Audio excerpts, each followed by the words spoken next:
오늘 황성배 목사님이 개인 사정에 의해서 이제 제가 갑자기 강단에 서게 됐습니다. 수요 메시지 흐름을 보시면 우리 황 목사님께서 우리 교회의 흐름과 또 우리 전체 본부의 흐름과에 맞는 말씀들을 정리해 주시는데요. 저에게 이제 귀한 강단을 허락하셔서 저는 어떤 부분을 또 여러분과 같이 말씀으로 나눌까를 생각하다가 제가 요즘에 계속 조금 생각하고 묵상하던 내용을 중심으로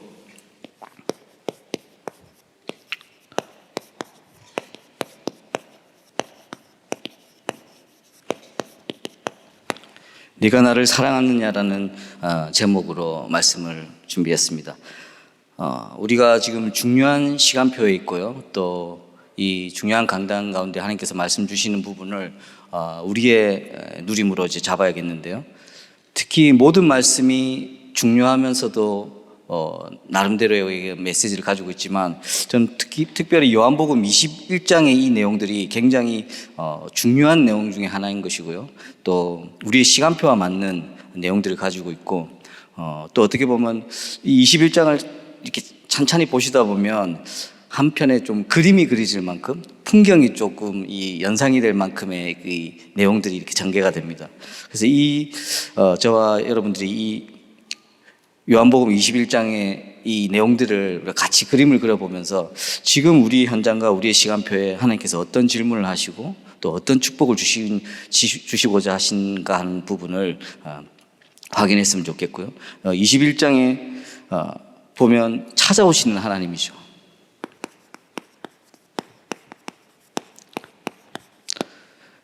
물론 예수님께서 이제 오신 거지만 하나님의 사역 중에 내용이 찾아오시는 하나님, 우리를 찾아오시는 하나님, 그리고 그 시간표를 봤을 때 여러분 이때의 시간표를 우리가 너무나 잘 알고 있지 않습니까?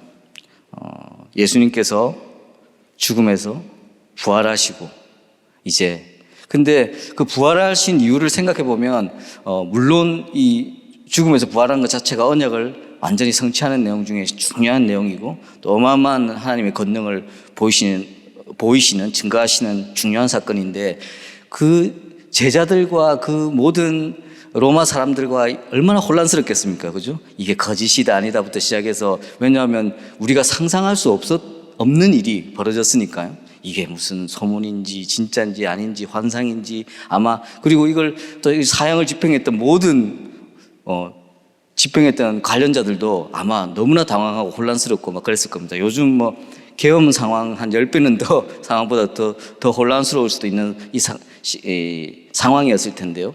근데 이 베드로의 시간표를 봤을 때 아시다시피 이 베드로가 이 십자가에서 죽임을 당하시는 예수님을 보면서 어떤 일이 있었습니까? 예수님을 3번 부인하는 그리고 말하자면 정말 그 가장 수제자였고 가장 예수님을 따랐던 가장 사랑하는 제자인 베드로가 그 예수님을 사람들 앞에서 자기의 안위를 위해서 그리고 부인하는 심지어는 저주까지 하는 그런 일이 있은 후입니다. 그리고 다시 옛사람으로 돌아가 있는 때입니다. 그래서 굉장히 무기력하고 패배가 절망한 시간표죠. 거의 절망한 시간표.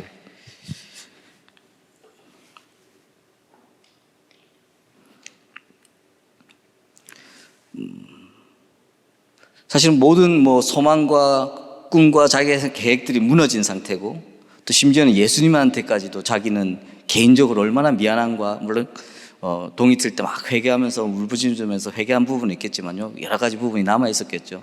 그러니까 힘이 빠질 대로 빠지고 사실은 아무 패배감에 젖어서 몇몇 제자들과 함께 다시 우리가 물고기 잡는 어부였으니까 다시 갈릴리로 돌아온 상태입니다. 근데 이 성경에 우리가 그림을 그리듯이 보자고 했지 않습니까? 그런데 그날 저녁에도 이제 새벽에도 이제 나갔는데 물고기가 한 마리도 안 잡혔다고 되어 있습니다. 성경에 보면요.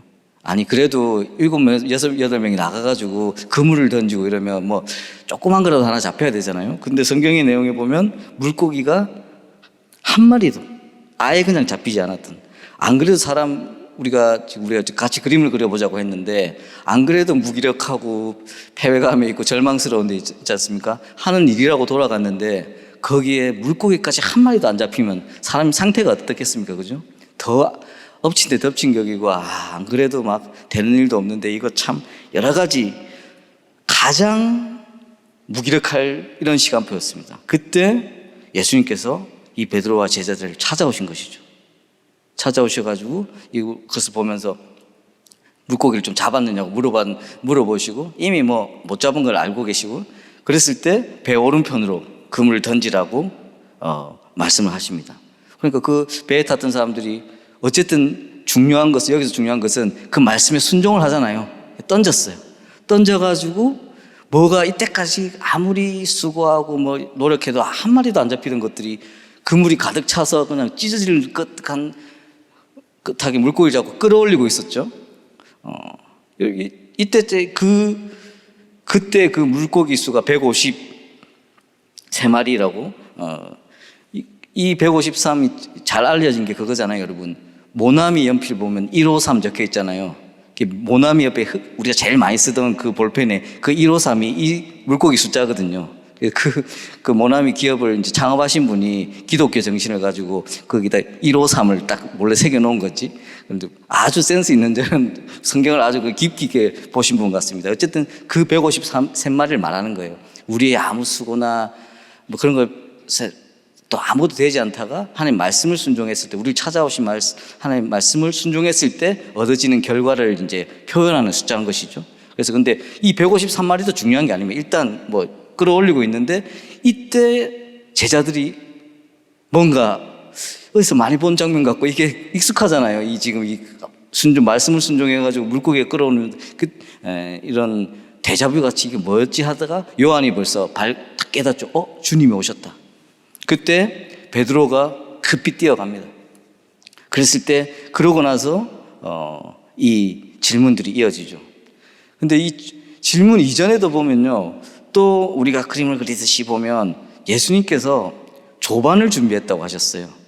생선과 떡을 구워 놓고 계시고 아침에 새벽에 그리고 너희들이 잡은 것까지도 같이 가져오라고 해서 일단 사실은 굉장히 어색한 자리일 수도 있고 굉장히 들뜰 수도 있는 자리인데 예수님께서 손수 준비하신 조반으로 제자를 먹이시면서 중요한 질문 이전에 일단 뭐 금강산도 식후경 이런 차원이 아니고 일단 예수님께서, 저는 이 부분도 보면 우리가 좀 그림으로 그려봤을 때 우리의 소소한 필요를 채워주시고 우리의 상황과 사정을 살피시는 하나님의, 그러니까 말씀에도 우리의 모든 지각에 뛰어나신 하나님의 평강이 우리를 지키신다고 하잖아요. 그런 준비들을 저는 좀 볼 수 있는 것 같습니다. 그래서 우리의 모든 상황과 그리고 우리의 모든 연약함을 아시고 살피시는, 그래서 예수님께서 손수 그 조반도 준비하시고 이제 그 제자들을 불렀죠. 아마 뭐 크게 떠들면서 식사를 한 것은 아니고 조용히 그렇게 식사가 진행됐을 것 같아요. 굉장히 막 많은 생각이 교차를 했겠고, 베드로도 밥을 먹으면서 사실은 너무 반갑고 너무 그렇지만 자기가 한 일도 있고 하고 보니까 얼마나 막 복잡한 신경이었겠습니까? 그 복잡한 신경 가운데 예수님께서 이 질문을 던지고 계신 것입니다. 그리고 부를 때도 베드로야 부르지 않고, 예수님께서 주셨던 그 베드로야라는 이름을 부르지 않고 요한의 아들 시몬아 이렇게 부르시죠. 다시 옛날 이름을 다시 부르시는 거예요. 처음 만났을 때 그 이름. 너가 누구냐고 했나? 요한의 아들 시몬이 처음 만나고 이제 이스라엘 민족들은 자기 아버지의 이름과 자기 이름을 같이 얘기하는 거잖아요. 그래서 요한의 아들 시몬아. 다시 예수님께서 그 옛 이름을 꺼집어내면서 요한의 아들 시몬아, 네가 나를 사랑하느냐 질문하고 계십니다. 그것도 몇 번을 하십니까? 3번을 하시잖아요. 3번 부인했다고 해서 3번 하신다 뭐 그런 것 같진 않은데, 이 3번의 의미가 사실은 물어보고 또 확인하고 또 확인하는 부분입니다. 어떻게 보면 의심스러워서 이런 부분을 하신 것이 아니라 이 베드로의 진짜 중심과 또 이 부분의 중요성과 이 부분에서 내가 줄 축복을 미리 강조하면서 계속 말씀하고 계신 것이죠. 이때 이 베드로의 고백, 저는 우리 지금 이 강단을 하나님께 허락하시면서 이 메시지가 이제 생각나고 또 전달드리고 싶었던 이유가 지금 어떻게 보면 우리의 여러 가지 상황과 시간표 가운데 우리가 무기력해질 수도 있고요. 여러 가지 혼란이 있을 수도 있고 또 많은 것을 놓쳐버린 듯한 그런 마음이 들 수도 있고 저는 개인적으로 좀 그런 부분이 좀 있더라고요. 있고 그렇다고 막 힘들고 절망한다는 것까지는 아니었지만 여러 가지를 생각하게 되는 그리고 이랬든 저랬든 무기력해지고 있는 부분도 많이 있었던 것도 사실인 것 같습니다. 그런데 그 상황 가운데 제가 여러 가지를 생각하고 묵상하면서 예수님께서 이 베드로에게 던졌던 이 질문, 네가 나를 사랑하느냐 이 질문을 저 자신에게 한번 던져보는 시간을 가지면서 여러 가지를 생각했습니다. 그럴 때 네가 나를 사랑하느냐라고 만약에 하나님께서 나에게 물으신다면 내가 하나님 사랑합니다라고 입으로는 말하겠는데 진짜 이 나의 중심 그리고 베드로가 했던 말처럼 주님께서 나를 아시니까 내 마음을 아시니까 아시는 주님 나를 사랑하는 내가 주님 사랑하는지 아십니다. 이 고백이 과연 내가 쉽게 할 수 있을 고백일까? 그리고 이 고백이 얼마나 나에게 사실적일까를 여러 가지를 생각했습니다. 그래서 이 부분들을 생각하면서 저와 여러분들에게 다시 한번 이 질문의 시간표라고 생각하면서 또 이 대답이 우리의 고백이 될 수 있도록 그리고 이 고백에 이어진 예수님의 말씀들이 어떻게 우리에게 사명으로 올지를 생각해 보는 시간이 됐으면 좋겠고요. 그래서 먼저 우리가 사랑을 얘기하기 전에 하나님의 사랑에 대해서 우리의 사랑을 고백하기 전에 하나님의 사랑이 무엇이고 얼마나 크신지를 한번 생각해 볼 필요가 있는 것 같습니다. 조금 냉정하게 솔직히 말하면요, 우리의 사랑 고백은 크게 중요한 건 아니거든요. 그리고 우리는 그런 고백을 심지어 다 깨달을 수도 없고 저는 하나님의 사랑을 생각하면서 사랑에 있어서 굉장히 중요한 부분이 무엇인지를 저는 생각했을 때 저는 사랑은요 굉장히 강한 자만 할 수 있다고 저는 생각합니다. 그리고 의로운 자만 할 수 있습니다. 그래서 그래야지만 그 사랑이 불변하기 때문이죠. 그러니까 사랑은 마음은 원인데 그렇게 안 되는 이유가 사실은 약하기 때문이고 사실은 의롭지 못한 부분 때문이고 변하기 때문에 우리가 이 사랑이라는 부분을 지키지 못하는 거거든요.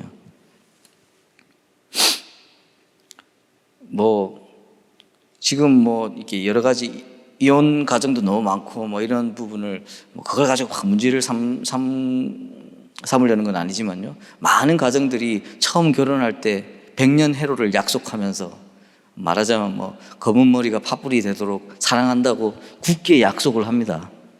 그리고 분명한 것은 그때 진심이에요.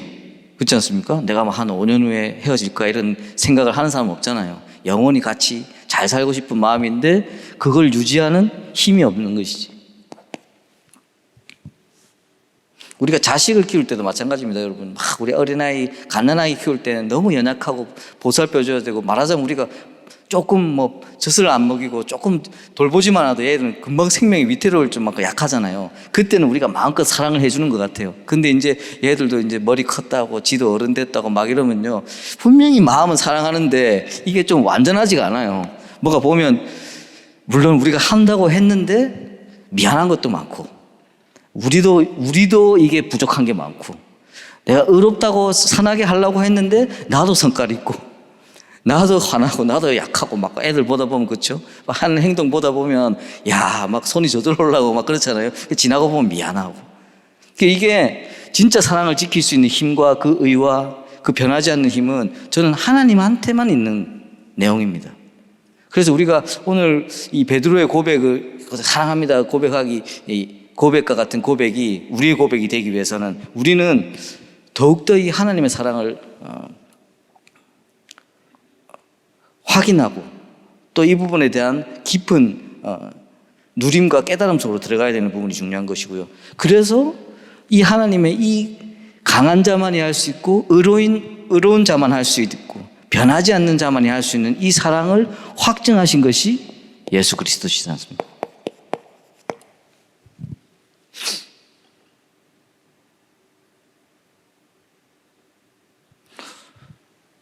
로마서 5장 8절에 우리가 아직 죄인 되었을 때 그 사랑을 확증하신 내용이 이 그리스도 안에 있다는 거예요. 요한복음 3장 16절 우리가 늘 찬양하지 않습니까? 하나님이 세상을 이처럼 사랑하사 뭘 주셨습니까? 자기와 생명과 같은 독생자를 우리에게 주신. 그러니까 그 사랑이 얼마나 큰지는 사실은 우리의 생각이 측량할 수 없는 부분, 그 부분을 가지고 우리가 사실은 생각할 수도 없는 부분이죠. 왜냐하면 우리는 이런 사랑을 안 해봤고 안 받아봤고 못 해봤거든요.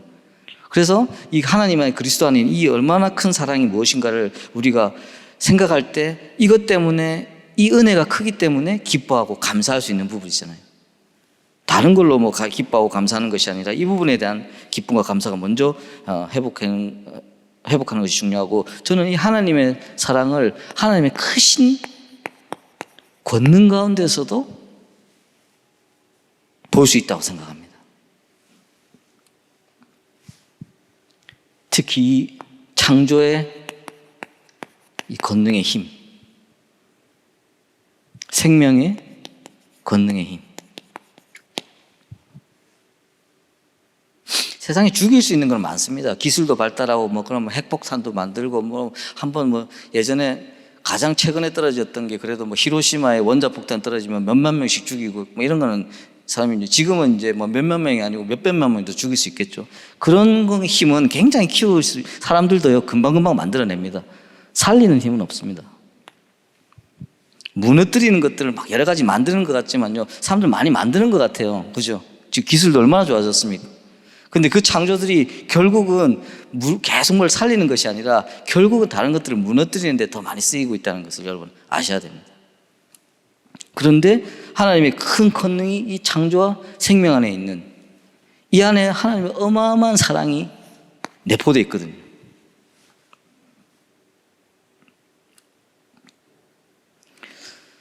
욥기서만 봐도요, 여러분 진짜 이 창조자만이 할 수 있는 그 내용들로 도배되어 있는 거 여러분 아시죠?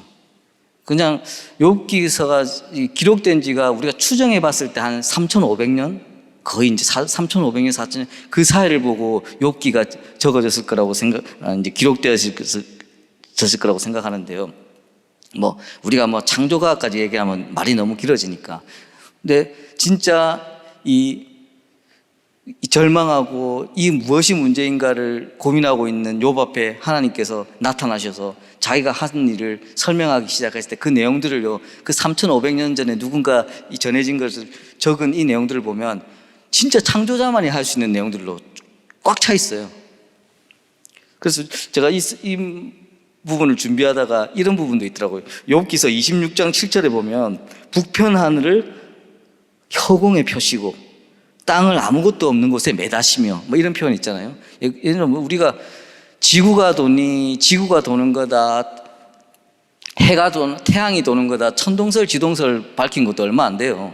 지구가 평평하다, 둥글다, 아직도 지구는 평평하다고 주장하시는 분들도 계시고 하던데, 하여튼 그것도 지금 사실 우리가 지식으로만 아는 거지, 이제는 과학이 발달해서 사진 찍으니까 아는 거지, 그때는 모르잖아요. 근데 욥기서 26장 7절에는 북편 하늘을 허공에 펴시고, 북편 하늘이 허공 속에 있대. 그래가지고 과학자들이 북편을 지칭하는, 이제 말하자면 북두칠성 쪽 이런 데 보면요, 과학자들이 발표한 게 있더라고. 북두칠성으로 추정된 그쪽 뒤편에는 이 우주가 어마어마하게 넓고 그 안에는 어마어마한 별들이 있잖아요. 여러분, 우리가 조금 날씨 좋은 날 보면요, 이렇게 먼지 같은 거 햇빛이 막 들어왔을 때 먼지가 우리 이불 같은 거 탁 틀면 엄청나게 먼지 막 많이 보이는 거 아시죠? 그만큼 별이 많아요. 근데 그 많은 별들이 있는데 북두칠성 뒤쪽으로는 말씀하신 허공처럼 완전히 별이 없는 한 2, 3억 년 거리 되는 거기에 별이 하나도 없대. 이게 너무 신기하다고 막 그랬대요. 근데 물론 그거랑 연관된지 모르겠지만 성경에는 그런 표현들이 있습니다. 어떻게 보면 진짜 창조자만이 할 수 있는 그런데 왜 제가 이 권능 속에 하나님의 사랑이 있느냐 하면요, 우리가 살고 있는 이 환경 자체가 어마어마한 권능과 하나님의 사랑의 결과들이거든요.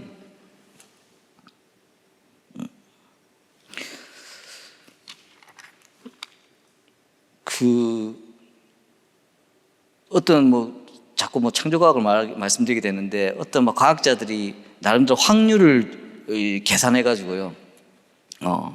만약에 막 지구가 빅뱅 뭐 우리가 사실 우리가 생각을 안 해서 그렇지, 여러분, 저와 여러분들 계속 보면서 우리가 살고 있는 지구와 봄, 여름, 가을을 보면서 환경들을 보면서 엄청나게 신기한 거 투성입니다.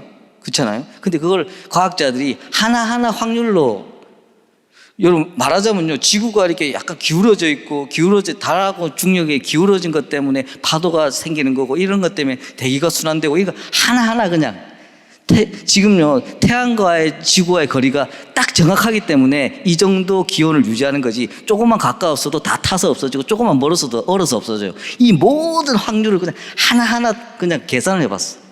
그리고 나서 또 오케이, 과학자들 말대로 막 빅뱅이 일어나가지고 지구라는 게 생겼는데, 거기서 이제 싹 생물이 태어나기 좋은 환경이 돼가지고 단백질이 우연히 생겨서 그게 막 발전을 시작해. 그거를 확률적으로 계산하니까요 10에 520승분의 1 정도 된다고 하는데요, 하나하나를 따지면 이거 이제 우리 느낌이 안 오잖아요. 이 확률이 어느 정도 확률이냐. 저와 여러분들이 매주 로또 1등을 75번 하는 확률이랑 비슷하대요. 여러분 굉장히 은혜롭지 않습니까? 우리가 로또 한 번만 돼도 평생에 있을까 말까 그리고 뭐 우리 사실 저도 가끔 지나가다가 뭐 들어가게 되는데 뭐 여러 가지 동기를 가지고 들어가잖아. 주님 또 뭐 헌금도 좀 해야겠고 뭐 여러 가지 이것만 주시면 또 현장 막 이상한 제 나름대로 그걸 동기를 만들어서 들어가는데, 어쨌든 그거 한 번이라도 되면 얼마나 좋겠습니까? 그죠? 뭐 어떻게 쓰는지는 뭐 알아서 할 문제인데, 근데 이미 우리가 살고 있는 이 땅이 한 번도 아니고요. 그러니까 75번이면 몇 번입니까? 1년 내내 1등 당하는 거야. 여러분, 이번 주도 1등, 다음 주도 1등, 그 다음 주도 1등, 그 다음 주도 1등. 얼마나 생각만 해도 신나죠. 그 권능이 하나님의 사랑으로 우리를 지금 지키고 계신 거예요. 이 부분을 우리가 정말 이 부분을 생각하면서, 하나님, 우리가 쉽게 복음을 얘기하고 하나님 사랑, 권능 얘기하지만요, 사실은 생각하면 생각할수록 다윗이 굉장히 큰 힘을 얻고 굉장한 부분의 응답을 누렸던 이유가 사실 이거 생각한 거 거의 다였거든요. 그러니까 다윗은 이런 것을 볼 수밖에 없는 환경 속에 있었잖아요. 날마다 밖에서 자고 하고 날마다 꽃 보고 막 별 보고 막 이러다 보니까 그 모든 거에 하나님의 권능을 느꼈는데, 이 권능이 하나님이 나를 얼마나 사랑하시는가, 이걸 계속 보니까 계속 힘이 났던 거지 않습니까? 그 어떤 설교를 듣는 것보다 더 하나님을 이해하고 더 찬양하고, 이 하나님의 사랑이 우리에게 아가페적인 사랑으로,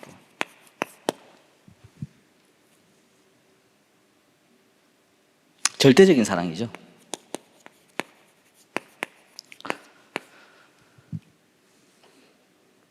사랑을 지칭하는 여러 가지 말이 있죠. 그래서 뭐 에로스 같은 경우에는 주로 남녀 간의 사랑을 말하기도 하고, 말하자면 열정을 포함하고 있는 부분이고, 펠리아라고 이제 그리스에서 표현하는 부분은 좀 친구 간의 우정 같은 거, 믿음을 동반하는 부분.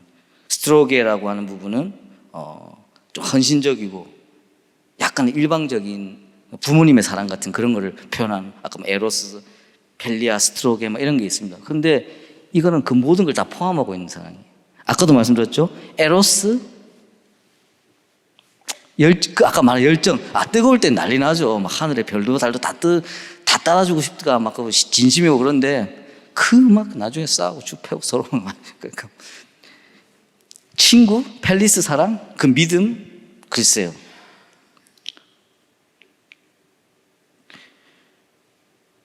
아까도 말씀드렸지만 이 부모님의 사랑, 스트로게사 아가페랑 많이 닮아 있지만 진짜 강하고 어렵지 않으면 그 사랑을 유지를 못하는 거예요. 근데 이 모든 게 포함된 하나님의 사랑,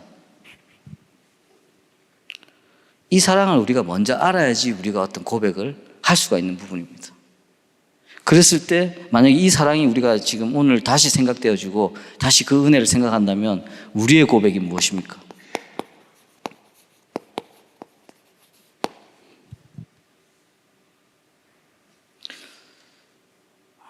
조심스러운 말이지만요, 지금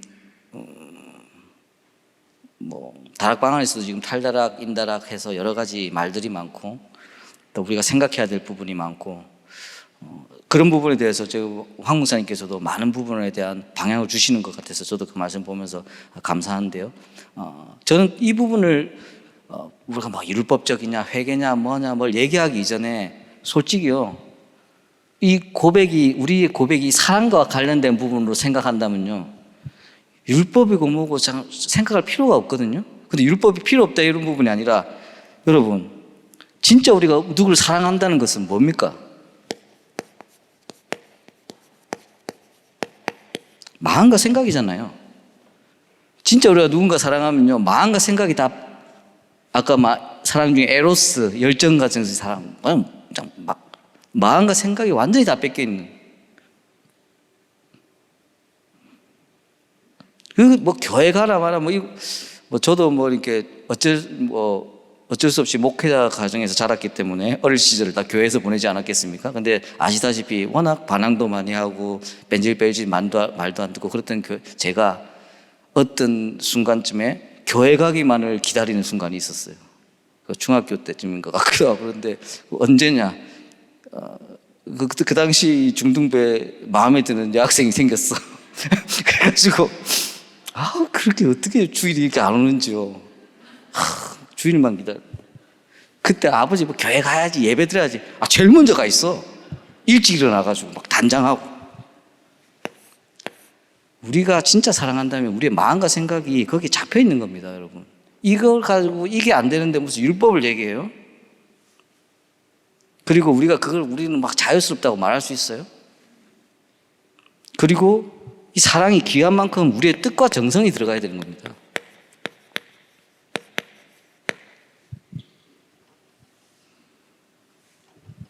사랑하면요, 마음과 생각과 내 뜻과 정성이 들어가기 때문에 저절로 집중이 되는 겁니다. 우리가 지금 복음에 집중하지 않고 있다면 사랑하지 않고 있기 때문입니다. 아니면 입으로는 사랑하고 머리로는 계속 익숙해가지고 사랑하는데 이 부분이 연결이 안 되고 있다는 얘기입니다. 그러면서 놓치는 것은 하나님도 아시지만 사단도 알고 나중에는 사람도 알게 되고, 우리가 그런 시간표 속에서 우리가 정말 하나님에 대한 사랑과 우리의 고백을 생각했을 때 지금 베드로에게 3번 물어보신 예수님의 이유가 있다니까요. 지금 우리가 그 시간표라고 했잖아요. 지금 저와 여러분들에게 3번 물어보고 계신 거예요. 진짜 나를 사랑하느냐.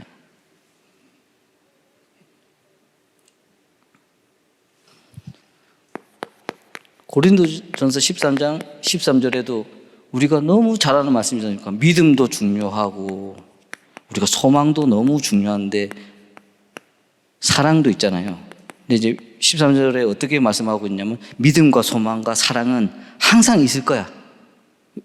하나님이 계시니까 우리에 대한 믿음과 하나님 나라가 있기 때문에 그 소망이 있을 것이고 사랑도 있을 것인데 그 중에 제일 중요한 게 뭐라고 했습니까? 사랑이라고 했습니다. 이 사랑이 이 모든 부분을 이끌어가는 것입니다. 조금 더 이 우리의 고백을 생각하면서 사랑을 우리가 고백한다면 조금 우리가 생각해야 되는 부분이, 성경에서는 그리스도를 주시고 하나님의 사랑을 다 확증한 게 그리스도 안에 있잖아요. 근데 이 그리스도를 신랑과 교회된 우리를 신부의 표현으로 많이 표현하십니다. 성경 안에서요. 마태복음 25장 1절에서 13절까지의 내용도 열처녀,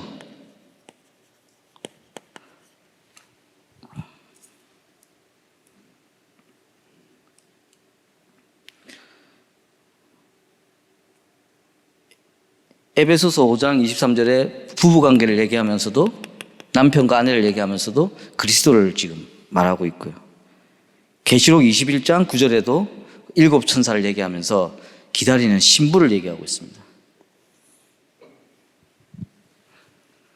우리가 하나님께 진짜 사랑한다, 예수 그리스도 통해서 주신 이 은혜를 정말 우리가 말로 우리 오직 복음, 오직 그리스도 계속 얘기하잖아요. 근데 그것이 진짜 우리의 사랑의 진심 어린 고백이 되기 위해서는 이 신랑과 신부 이 안에는 약속이 있고 정결함이 있고 순종이 있어야 되는 것이죠. 그렇지 않습니까? 왜냐하면 딴 사람이 아니 막 날마다 애먹이고 뭐 능력도 없고 막 바람 피고 막 이런 사람이 신랑이 아니라 그리스도가 우리의 신랑이시라니까요. 그리스도가 우리가 신랑인데 그럼 신부된 저와 여러분들은 우리 교회는 어떻게 해야 되겠습니까?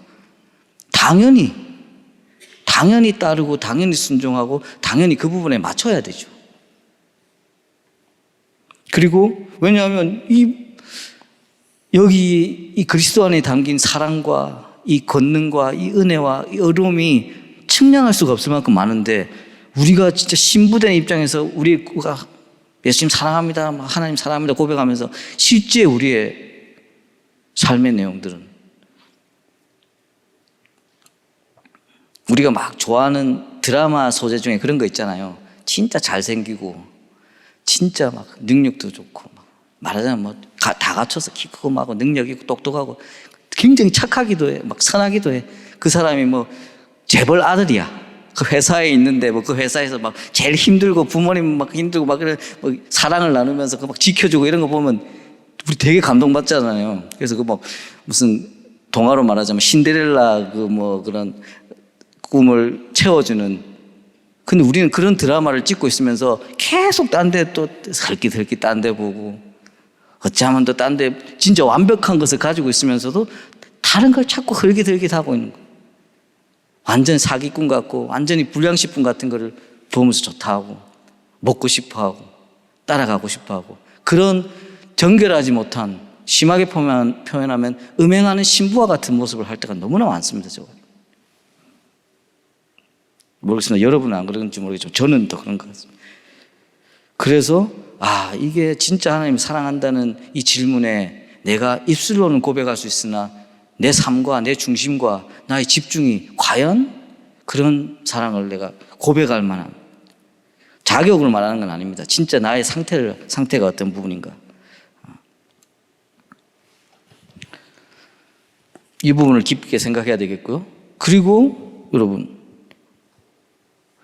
하나님의 사랑의 특징과 창조의 목적과 이 그리스도를 보내신 목적의 모든 것이 이 사랑에 담겨 있으면서 궁극적이고 가장 실제적인 누림이 뭡니까? 하나님 함께하기 위함이잖아요.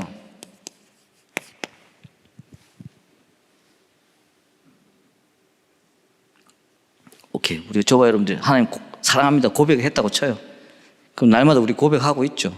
하지만 이 부분을 우리가 지금 다시 한번 이렇게 생각해 보자는 부분인데 이 부분이 진짜 우리가 정결한 신부와 같은 그런 마음가짐으로 만약에 이 사랑을 유지하고 있다면 함께하는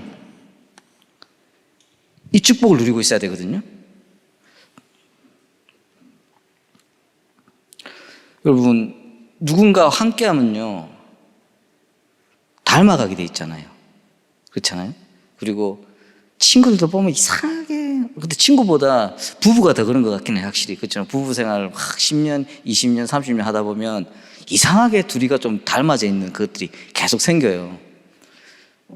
외모를 표현하자면 조금 죄송한데 좀 연예계에 약간 화제가 됐던 부분 제가 이 부분을 생각하면서 그 부부가 생각이 나던데 유명한 가수 이효리 있잖아요. 이효리 가수 핑클이었나? 가수였고 지금까지도 막 영향력이 있던데 그 결혼한 부분이 이상순 씨인가 그분도 가수인데 좀 생긴 게 약간 죄송스러운 말이지만 이렇게 미남형은 아니에요. 약간 이제 저는 볼수록 나는 매력이 느껴지는데 하여튼 잘생겼다고 말할 수 있는 거랑 전혀 거리가 멀어. 근데 이제 그 두 명이 결혼했을 때 사람들이 많이 놀랬죠. 막 많이 놀라고, 야, 요리가 막 놀 거 다 놀다가 이 사람 제일 편한 사람을 선택하나 막 여러 가지 말들이 많았는데 지금 이제 10년 이렇게 지나간 것부터 저는요, 그 두 사람이 이렇게 여러 가지 프로에 출연하는 거 보니까 묘하게 닮아 있더라고. 그러니까 생긴 게 닮아진 건 아닙니다. 생긴 건 어쩔 수가 없는 부분인데 분위기와 느낌과 여러 가지가 닮아져 있다는 것이. 그게 사이가 좋은 부부, 아니면 이랬든 저랬든 오랫동안 함께한 부분은 함께했으면 닮아져가지고 우리가 하나님께 이 고백을 했다면 하나님과 함께하는 부분이 당연한 응답이고 하나님이 가장 원하시는 부분인데 그 축복을 누리고 있다면 그리스도를 닮아가는 부분은 저절로 성화가 되는 부분이에요. 따라오는 부분입니다. 그래서 우리가 얼마나 거룩하니 많이 네가 뭐 율법적으로 하니 아니 복음은 자유스러운 건데 이런 거 얘기하기 전에 그런 거 알아서 판단하시고요. 그거보다 진짜 우리가 예수님의 질문에 대답했을 때 내 자신을 돌아보면서 우리가 얼마만큼 그리스도를 닮아가 있는, 하루 이틀에는 표 안 날 수 있습니다. 그거 하루 이틀 가지고 길게는 1년, 2년 가지고도 우리 내 자신을 판단할 필요도 없고 남을 판단할 필요도 없어요. 근데 한 10년 지났다. 조금 닮아 있어야 되거든요. 우리 복음운동 흐름을 지금 얼마 전까지도 걸어온 30년 얘기했잖아요. 30년을 걸어왔는데 함께 왔으면요 많이 닮아져 있어야 돼요. 이거는 제가 율법 말하는 거 아니잖아요. 하나님과 동행하면서 걸어왔는데 30년을 걸어왔으면 많이 닮아져 있어야 돼요. 그래서 제 자신을 보니까 별로 안 닮은 것 같아요. 그리고 함께하는, 하나님이 성삼위의 능력 중에 함께하는 내용과 방법과 증거로 주신 것이 뭡니까? 성령이잖아요. 성령과 함께 만약에 우리가 30년을 걸어왔다? 열매가 있어야 되는 거예요. 다시 한번 말씀드립니다. 당장의 것과 지금 상태와 가지고는 말하면 안 됩니다. 뭐냐면 개인의 시간표가 있고 이 성화의 과정과 이 열매를 맺는 과정들은 하나님과 그 사람만의 관계고 우리만의 개인적인 것이고 숨겨진 부분이기 때문에 함부로 말할 수 있는 부분이 아닙니다. 근데 다만 그냥 우리가 전체적으로 봤을 때 함께 축복을 누리고 있다면 닮아가고 함께하고 있으니까 나오는 결과들이 있는 것이고 이 부분을 깊게 생각할 필요가 있는 것이죠. 이 부분을 생각하면서 우리의 사랑을 진짜 한번 확인해 봐야 되는 중요한 시간표인 것 같습니다. 베드로의 고백이 우리의 고백이 될 수 있도록, 베드로가 잘하고 잘했고 이런 거 아니잖아요. 베드로도 그때 보면요 지금 예수님 앞에 어떻게 보면 진짜 얼굴도 못 들 정도의 지금 부끄러운 상태예요. 되는 것도 없었고 사람 낚는 어부가 되라고 했는데 결국은 고기 낚는 어부로 돼가지고 고기 또 한 마리도 못 잡고 있고, 그 베드로에게 하나님 지금 다시 이 질문과 다시 한번 이 질문을 하는 이유가 뭡니까? 내 어린 양을 먹이라.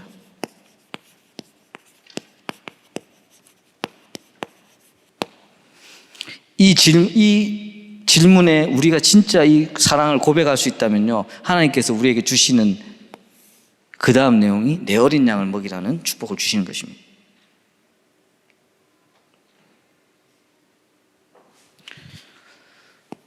이 부분을 가지고 우리가 많이 사람들이 여러 가지 해석이 있습니다. 하나님 예수님께서 베드로에게 마지막으로 사랑을 확인하시고 사명을 주셨다, 명령하셨다. 또 이런 부분으로 해석할 수도 있는데 저는 가장 축복을 주셨다.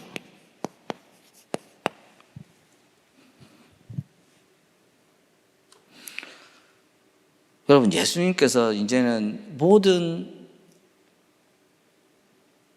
이 땅에서의 언약을 이제 다 성취하시고, 여러분 그리스도가 너무 하나님이 확정하신 그리스도가 너무 중요하기 때문에 성경 전체 내용을 보면 하나님께서 얼마나 그 그리스도에 대한 많은 안전장치들을 했습니까? 근데 그 안전장치 중에 제일 중요한 것이 탄생과 죽음에 대한 안전장치를 걸어놨어요. 사람들이 전혀 생각하는 못하는 방식으로 사람의 상상력으로 할 수 없는 안전장치 2개를 일단 걸어놨어. 뭐냐면 동정녀에서 태어난다, 죽고 다시 살아난다. 인류 역사상 한 번도 있을 수 없는 안전장치 2개를 걸어놨어. 왜냐하면 하나님의 확증된 사랑을 표현하기 위해서. 이거 헷갈리면 안 되잖아요.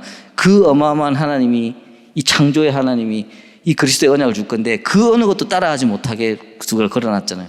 그래가지고 그것을 다 성취한 예수님께서 죽음의 권세도 이기시고 이제 다시 오셔서 그 연약한 베드로를 다시 만나면서 네가 나를 사랑하느냐? 사랑하느냐? 사랑하느냐? 지금 너는 안 사랑하지? 따지려고 물으시는 거 아니잖아요. 다시 너 부인한 거 보니까 지금도 의심스러워. 이게 아니잖아요. 연약한 거 아시지만 순수 조반도 준비하시고, 그 가장 세밀한 부분도 하나님께서 챙기시는, 모든 지각에 대한 이 부분 챙기시면서 나를 사랑하지, 사랑합니다. 뭐 너무 물어보니까 이제 베드로가 찔리기도 하고 뭐 여러 가지 해서 근심 드는 마음으로 사랑하지 했을 때 예수님께서 내 어린 양을 먹이라, 내 어린 양을 치라, 내 어린 양을 먹이라. 그게 뭘 주신 것입니까? 축복 주신 거예요. 우리의 전도의 선교가 우리가 하나님을 위해서 막 세계복음화를 이루어지는 내용, 이루어 드리는 내용이 아니라니까요. 우리에게 축복으로 주신 내용입니다. 같은 말인 것 같지만 굉장히 우선순위가 달라지고 적용 방식이 달라지면요, 굉장히 우리가 사랑을 누리는 내용과 사단이 틈타는 내용이 굉장히 달라집니다. 세계복음화는요, 하나도 우리가 이루는 게 아니에요. 하나님께서 자기를 사랑하는 자들에게 주시는 방향입니다. 우리 삶의 내용입니다. 그리고 이걸 통해서 이게 왜 축복이냐면요, 함께가 하나님 함께하고자 하는 그 내용이 가장 실현되는 곳이 저기고, 가장 확인되는 것이 저기고.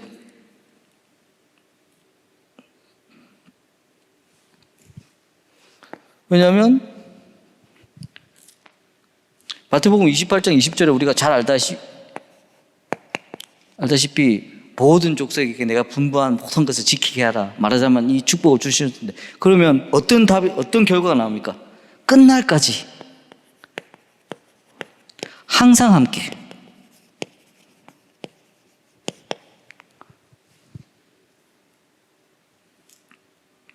이 축복을 주신 거죠. 그러니까 우리가 잘못된 것을 말하고 있을 때 이 말이 아니라, 우리가 정말 세계복음화의 언약을 주신 게 너무 감사한데 그거를 성취하는 것은 우리가 힘을 모아서 하는 게 아니라니까요. 하나님 사랑하느냐, 이 사랑을 누리고 있을 때 함께 하다 보니까 이 어마어마한 권능을 가진 하나님께서 만들어 가시는 걸 우리가 보는 거예요. 보니까 우리가 증인이 되는 거지. 그런데 우리가 이 증거가 없다는 것은 안 하고 있다는, 이걸 확인해야 됩니다, 우리가 지금. 그리고 이 안에 중요한, 우리가 그렇게 좋아하고 갖고 싶어 하는 오력의 이유가 이 안에 있어요.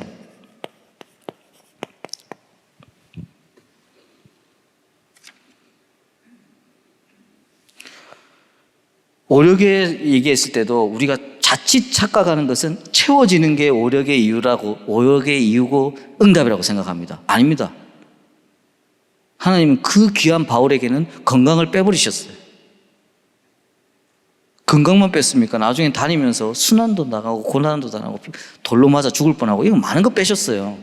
더 중요한 거는 하나님께서 그냥 이걸 더 중요하게 생각하세요. 그럼 여러분, 우리가 이 세계복음화 해야 되니까 경제력도 회복돼야 되고 건강도 해야 되고 자녀들도 잘 돼야 되고, 맞아, 이거하고는 조금 방향 다를 수 있습니다.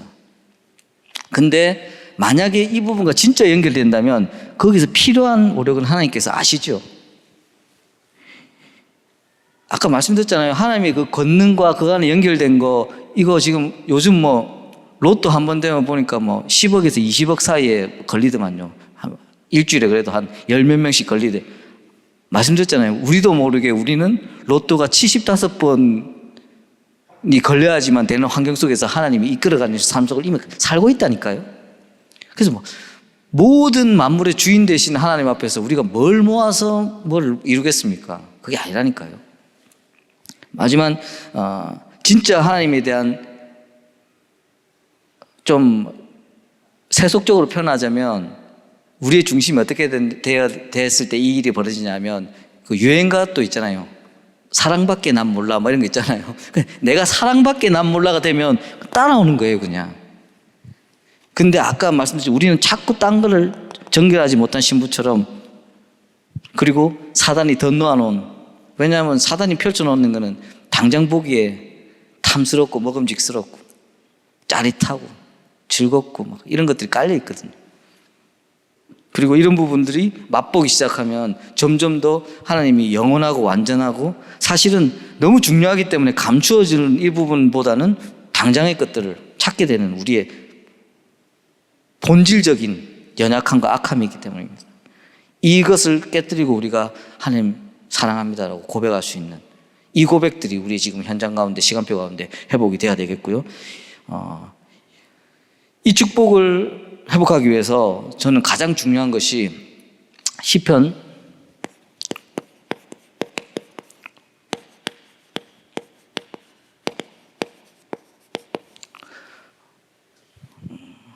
'다윗의 찬송 중에 내 속에 정한 마음을 주시고 정직한 영을 날마다 새롭게 하셨다.' 그러니까 무엇에 정직해야 되냐? 이 부분에 대한 내가 진짜 정직한가? 지금 다시 한번 말씀드립니다. 율법적으로 뭐고 회개하고 뭐고 이거는 알아서 하시고, 그거는 이제 본인이 많이 가진 여러 가지 부분에서 갱신하고 회복되는 분명히 보일 겁니다. 그렇지만 더 중요한 근본적인 것은 진짜 내가 복음을 사랑하고 있고, 내가 진짜 하나님을 그 크신 은혜에 감동받고 사랑하고 있는가? 그 부분에 대한 정직한 영을 가지셔야 돼요. 자꾸 뭐 이렇게 끼워 맞춰가지고 세상도 아닌 것이 저것도 아닌 것이 뭘 자꾸 채우면서, 물론 그런 진심은 아닌 건 압니다. 근데 우리도 모르게 그렇게 되고 있다니까요. 그리고 빌립보서 1장 10절에서 분별해야 되는데 지극히 선한 것을 분별하는 정직한 영이 필요하고 분별의 영이 필요하고, 세상 주관자가 갖고 있는 힘과 그 내용들과 흐름들과 바벨탑이 보이는 그 찬란함과 거대함과 압도적인 그 힘들은 굉장히 좋아 보이고 대단해 보이고 또 실제적인 힘입니다. 여러분, 돈만 많아도 굉장한 힘이에요, 여러분. 저도 뭐 돈 많은 사람 많이도 만나봤고 뭐 따라도 다녀봤는데요. 따라만 다녀도 좋더라고. 별 걱정할 것도 없고 좋은 거 다 먹고 막 괜히 마음에 안정이 와. 돈 많은 사람이 다니니까 그냥 괜히 좋아요. 좋은 호텔 가서 좋은 거 먹고 뭐. 근데 지극히 선한 것을 분별해야 됩니다. 근데 만약에 돈 많고 힘 많고 이러면 다 되면 그 사람들은 그럼 계속 행복해야지. 사단은 그 사람들을 위한 특별 프로그램을 가지고 있어요. 돈 많은 사람, 권력자들을 위한 특별 프로그램을 가지고 계속 더 괴롭히고 있으니까 걱정을 하지 마. 여러분, 돈만 있으면 다 해결될 것 같죠? 사단이 그렇게 만만한 존재가 아닙니다. 그 사람들을 위한 특별 프로그램도 가지고 있어. 지금 대통령이 뭐 다 보세요. 대단한 사람, 우리가 함부로 욕할 수 있는 사람들이 아니에요. 어쨌든 좋은 학교에 최고 권력이 뭐에 다 잡혀 있습니까? 그리고 로마서 12장 2절에 이 선한 것을 분별한 저와 여러분들은 이 세대를 본받지 말고, 자꾸 이 세대를 보고 따라가지 말고, 그 다음에 오직 마음을 새롭게 해서 변화를 받아라. 정직해지고 분별해야지 이 변화가 가능한 겁니다.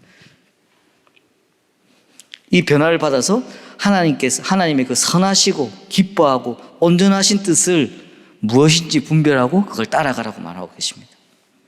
지금 이것이 저와 여러분들에 대한 예수님의 질문입니다. 네가 나를 사랑하느냐? 두 번, 세 번, 3번 물으십니다. 근데 이게 첫 번째 대답도, 두 번째 대답도, 세 번째 대답도 주님이 아시다시피 내가 주님 사랑합니다라는 고백이 될 수 있도록, 여기 뭐 우리의 자격을 지금 요구하시는 거 아니잖아요. 야, 너 어떻게 돼야지 나 사랑할 수 있어? 입맛이 아니고 그냥 사랑하면 되는데 안 사랑하고 있는 우리가 지금 자꾸 보이는 거지. 사랑한다고 했는데 우리 육신에 끌린가, 우리 연약함에 끌린가, 이런 부분, 아직까지 잡혀있는 부분들에서 완전히 해방받지 못한 부분이 너무나 많이 있는 것입니다. 그 새벽에 그 연약한 그 힘이 빠지고 다시 옛날의 모습으로 돌아간, 그래서 요한의 아들 시몬이 되어버린, 원래 베드로의 뜻이 바위와 반석이라는 뜻이잖아요. 예수님 그 이름을 놓친 베드로에게 예수님께서 다시 찾아오셔서 네가 나를 사랑하느냐 물으시고 아무 조건도 안 다르시고 그 전에 아무 실수도 책망하지 않으시고 그 사랑을 고백했을 때 내 어린 양을 먹이라는 축복을 주셨습니다. 저와 여러분들에게 지금 이 시간 질문하시고 이 축복을 주시기 원합니다.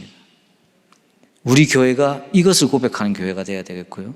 우리 복음운동이 이것을 나타내는 교회가 복음운동이 돼야 되겠고, 만약에 이런 부분에서 여러 가지 누가 옳다 이전에 함께하는 증거들이 함께하면 닮아야 되는데 이 부분이 놓친 부분, 함께했을 때는 성령으로 함께 하시는데 이 부분이 아직 완전히 끝은 아니겠지만요, 이런 부분이 만약에 우리가 하나님 보시기에, 우리가 느끼기에, 세상이 보기에 다른 부분이 있다면 우리는 빨리 이 사랑을 회복해야 됩니다. 그리고 이 사랑에 우리의 마음과 생각과 뜻과 정성이 합쳐져서 다락방 초창병 운동 때 왜 제일 강력했는지 지금 생각해 보면요, 오직 그리스도 그 부분을 가지고 정리가 되고 그 부분에 집중을 하니까 그 부분에 대한 우리 마음이 불탔어요.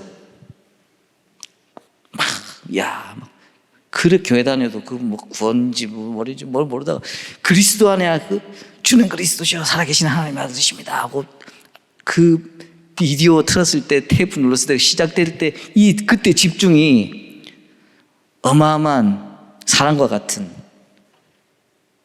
힘을 발휘했죠. 그러면 30년, 40년이 지나면 그 사랑은 더 깊어져 가야 되는 겁니다. 근데 우리도 모르게 놓치고 있던 것들이 많지는 않았는지, 우리를 책망하고 제가 뭐 비판하는 게 아닙니다. 저는 이 중요한 시간표를 보면서 제 자신한테 질문을 해봤다니까요. 네가 진짜 제가 제 생각 욕을 나오려고 해서 죄송합니다. 내가 안 되겠더라고. 야, 이거는 감히 이런 시간표니까 저는 이렇게 생각한 게 감사해요. 진짜 내가 복음 사랑하는 자가 맞는가? 이거에 내가 집중할 수 있는가? 이게 지금 메시지를 계속 좋은 설교 들으면서 하는 게 아니라 환난과 갈등과 이런 것 속에서 굉장히 보이더라고요. 나 지금 사랑하는 거 아닌 것 같은데. 모르는 불신자는 모르고 안다지만 너는 듣고 아는데 아예 이렇게 집중을 안 하고 사랑을 안 한다는 것은 보통 못되지 않고는, 그러니까 진짜 바울의 고백은 다르지만 진짜 죄인 중에 괴수라는 말이 저한테는 그냥 실제적으로 적용이 되는 그런 상황이었습니다. 이런 내용들을 다시 한번 확인하면서 여러분들이 전달드리고 싶었고요.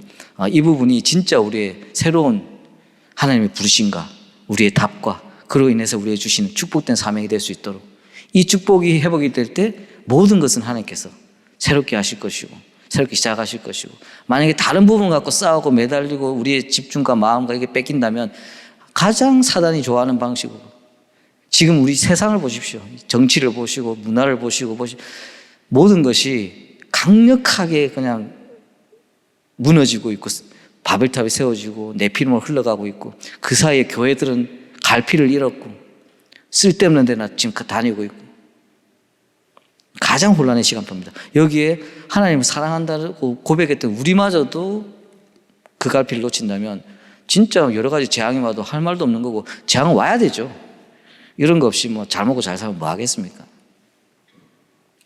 가장 중요한 시간표라고 생각합니다. 그래서 저와 여러분들이 이 사랑을 정말 진심으로 고백하면서 이 사랑을 누림 속으로, 이 크신 하나님의 사랑으로 들어가는 저와 여러분이 될 수 있도록, 이 사명 가지고 가장 이 하나님께 주신 축복된 사명을 누림으로 성취하는 정말 증인 되시기를 축복드리겠습니다.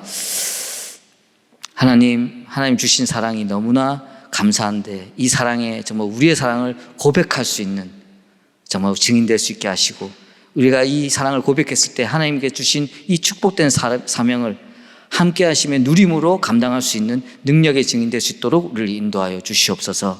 우리의 언약의 여정이 정말 이 사랑으로 가득하게 하시고, 이 사랑의 누림으로 내가 가진 것을 전달하는 전도자요 선교사의 사명을 감당할 수 있게 해주시고, 우리 가정과 현장과 우리 교회가 반석 위에 세운 교회의 축복을 다시 한번 누리게 되는, 다시 한번 회복하는 중요한 정말 응답의 증인될 수 있도록 우리를 인도하여 주시옵소서.